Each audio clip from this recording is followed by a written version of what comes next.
Caption: হঠাৎ করেই সম্পর্কটা কিভাবে যেন ফুরিয়ে যেতে শুরু করে। তিলে তিলে পরিচিত হয়ে ওঠা মানুষটা একটা সময় একদম অপরিচিত হয়ে যায়। ঠিক যেমন মোমবাতির শেষ আলোটুকু নিভে যায় ধূপ করে। মানুষ দুইটা ঠিকই থাকে পৃথিবীর দুই প্রান্তে। দুই প্রান্তে দুজন মানুষ ঠিকই তাদের দৈনন্দিন কর্মকাণ্ড চালিয়ে যায়। শুধু দূরত্ব বাড়ে আর যোগাযোগ নিভে যায়।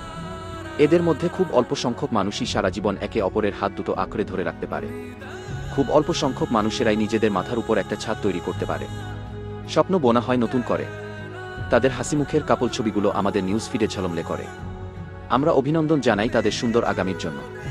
তারপর রাত বাড়ে। আমরা তাদের শুভকামনা জানিয়ে ঘুমোতে যাই। রাত ভারী হতে থাকে। আমাদের ঘুম আর আসে না।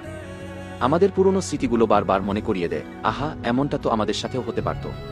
কারণ নিউজ ফিড ঝলমল করে তুলতে পারতাম আমরাও। কল্পনা শুধু কল্পনাতেই রয়ে যায়। এক বুক হাহাকার আর মন খারাপের গল্প নিয়ে আমাদের কারো কারো আরও একটি নির্ঘুম রাত কেটে যায়।